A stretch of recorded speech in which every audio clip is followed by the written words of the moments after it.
Salve, salve pessoa! Bom, espero que você esteja bem, esteja em casa, esteja em segurança, porque hoje vamos aí novamente voltar a uma aula de matemática discreta, onde hoje a proposta é um negócio que talvez você já tenha utilizado, talvez você já tenha brincado com esse objeto, que é o que a gente chama de torre de Hanói. Bom, se vocês nunca viram o que é essa torre de Hanói, sugiro muito vocês pausarem o vídeo, procurarem aí na internet, tentarem resolver, porque é uma brincadeira, é um joguinho aí muito legal que utiliza aí muito do conhecimento, muito raciocínio para conseguir desenvolvê-lo. E aí, o propósito da torre de Hanói é o seguinte: temos aqui um bloquinho com diversos blocos aqui, na verdade, sendo indicados como patamares, né? E o propósito dessa torre de Hanói, que envolve muito uma indução matemática, é fazer com que esses bloquinhos que estão aqui no lado A, eles possam ser movimentados, por exemplo, para um lado B ou para o lado C, de modo que os bloquinhos maiores não possam ficar aí sobrepostos aos bloquinhos menores. Então, o nosso objetivo é pegar esse bloquinho como um todo aqui, cada parte, cada peça de modo exclusivo e conseguir movimentar ele, fazer essa transposição aqui para da posição A para a posição C, de modo aí que cada movimento seja feito aí em partes, em etapas, né? E, como eu havia falado, a gente não pode deixar que blocos maiores fiquem sobre blocos menores. E aí vocês vão ver que isso daqui, essa brincadeira, ela é um padrão, ela existe aí uma ideia de indução matemática muito forte. E para a gente, o que a gente vai querer buscar? O que a gente busca, o que a gente procura aqui para aplicar essa indução matemática é verificar, observar aqui se existe alguma regra, se existe algum padrão que está sendo aplicado nessa torre.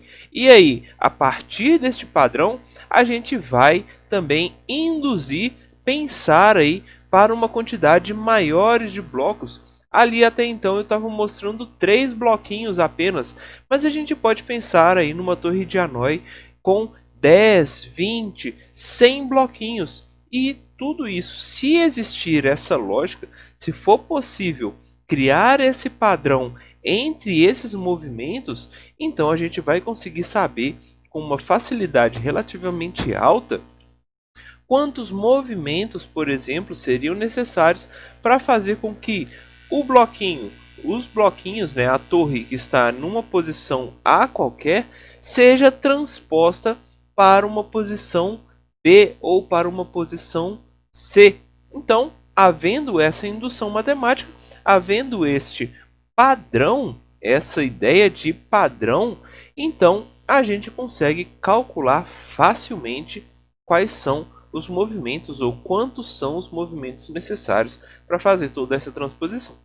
Então, o propósito aqui que eu quero mostrar para vocês é como é que a gente vai criar, como é que a gente vai muitas vezes observar esse padrão para conseguir induzir aí, criar essa indução matemática e perceber se ela realmente está valendo aí para todos os casos. Ou seja, vamos aqui tentar resolver este problema matematicamente. Então, na parte de indução, a gente viu que a gente sempre vai começar com um propósito. O que a gente quer fazer? Olha, a gente quer pegar uma torre com um tamanho qualquer e fazer essa movimentação, saber quantos passos serão necessários. E aí a gente precisa sempre começar com um passo base. Então, para esse nosso passo base, a gente vai considerar, obviamente, o caso mais fácil. Então, para o primeiro caso, eu estou pensando o seguinte, olha, vamos verificar se é possível pegar uma única peça, sim, uma única peça como ponto base aqui, e essa peça que estava na nossa haste A, ela ser transportada para a haste C. Então, o que a gente precisa é fazer com que o movimento chegue em uma outra haste qualquer. Bom, obviamente, isso daqui é relativamente fácil, né? Perceber que para uma única peça, a única coisa que eu preciso fazer é pegar este bloquinho que estava na base A e simplesmente mover ele aqui para a base C. Ou seja, a nossa função aqui, a quantidade de movimentos que a gente identificou foi um único movimento, sendo considerado aí um N, uma quantidade de bloquinhos igual a 1. Então, para um bloquinho apenas, nós necessitamos de apenas um movimento. Simples, muito relativa, muito fácil, né? Mas vamos tentar dificultar um pouquinho. Vamos pensar para duas peças. Então, para duas peças, o que a gente precisa fazer? Obviamente aqui pensando sempre na quantidade menor de movimentos necessários, tá? Porque eu poderia ficar repetindo movimentos, criando movimentos aleatórios aqui, mas o objetivo não seria esse. A gente quer fazer esse movimento da forma mais rápida o possível, tá?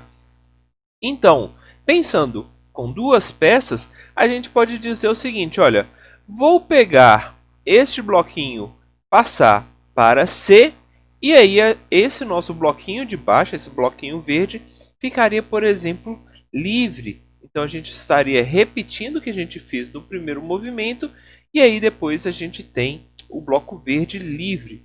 Mas aí a gente criaria aí mais possibilidades de movimento, que não é o nosso objetivo. Então, já vou direto para a resposta, para o resultado final aqui desse nosso sistema, né? Que seria fazer o seguinte, olha, vamos primeiro movimentar esse bloquinho vermelho aqui para a parte B, e aí este nosso bloquinho verde ele ficaria livre para ser movimentado para onde a gente quer, para o resultado final, que é a parte C, a haste C. Então, temos aqui o movimento de A para C do nosso bloquinho verde.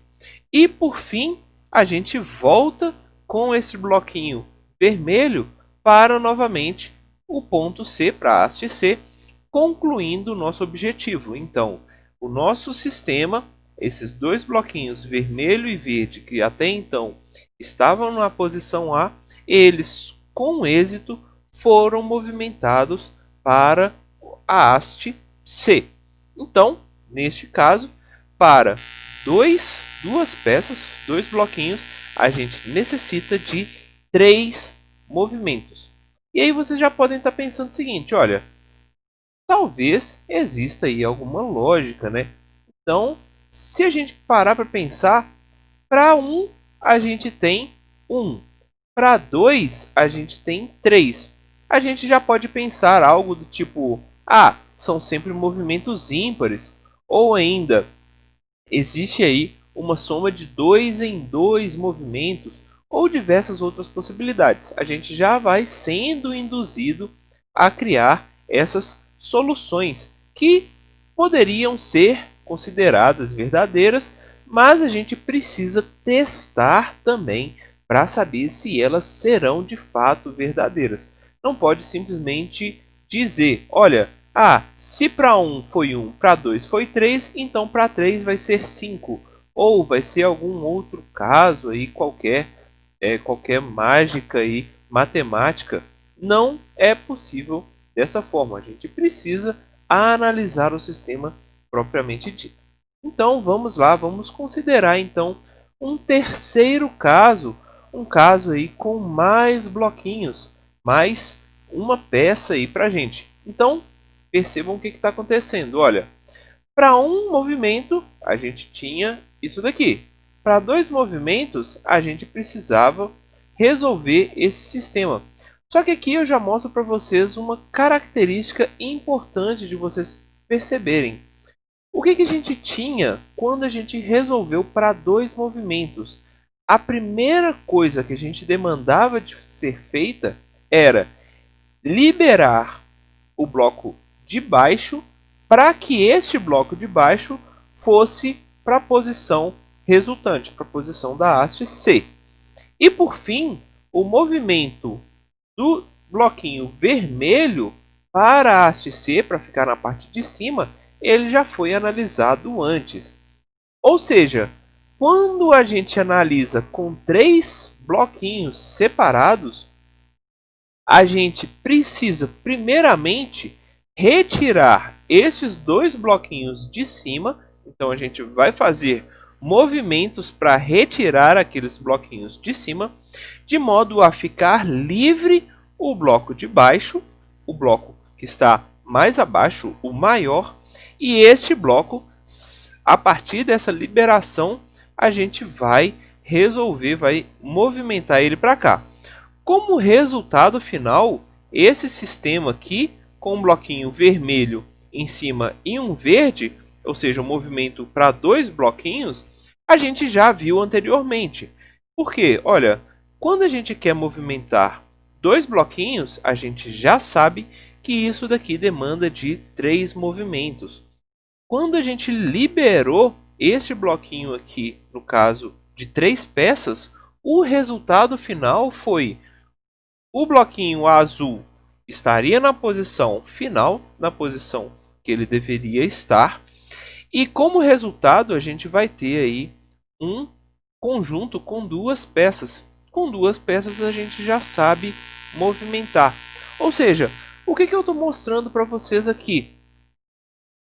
Existe uma relação onde o movimento de peças que eu quero agora depende também da quantidade de movimentos anteriores. Ou seja, quando a gente movimenta 3 peças, a liberação da peça que está mais embaixo, ela demanda de 4 movimentos. Quais são esses 4 movimentos? Olha, eu primeiro movimento a peça vermelha para C, depois eu movimento a peça verde para B, está aqui indicado como 2, eu volto a peça vermelha que estava C para B, então aqui o movimento número 3, e como quarto movimento, essa nossa peça azul ela vai estar liberada aqui para ir para a posição C. Ou seja, o nosso cálculo ele vai ser resultante, a lógica, a indução matemática destes movimentos da torre de Hanoi, ela vai seguir a lógica seguinte. Esta primeira informação vai estar associada ao movimento ou à liberação do último bloquinho para a posição que a gente quer como resultado final. E o resultante, o que vai aparecer depois, é um movimento de quantidades, como já mostrado anteriormente. Então, eu preciso de 4 bloquinhos, 4 movimentos para liberar esse bloquinho azul, e como resultado eu vou precisar dos mesmos movimentos para 2 bloquinhos, como é mostrado aqui. Ou seja, esse carinha vai demandar de 3 movimentos para conseguir chegar no resultado final. Esse processo é chamado de recursividade, onde eu demando de alguma coisa que estava lá atrás para conseguir saber quantas coisas eu vou ter que fazer agora, no momento. E aí a gente já consegue perceber que algumas das informações, algumas das possibilidades que a gente tinha anteriormente, elas vão cair por água abaixo. Então, por exemplo, pensar aí que a gente sempre vai ter números ímpares já é relativamente falso. Afinal de contas, a gente passou de 1 para 3 para 7, ou seja, pulamos aí a quantidade de números 5 de movimentos. Agora, existem aí outras possibilidades, como por exemplo, analisar 2 elevado a n menos 1, ou às vezes, talvez uma outra possibilidade de resultante aqui também é possível de analisar, de pensar aí em quantos movimentos que a gente vai ter que fazer. E aí, nesse caso, a gente poderia dar continuidade para diversos movimentos.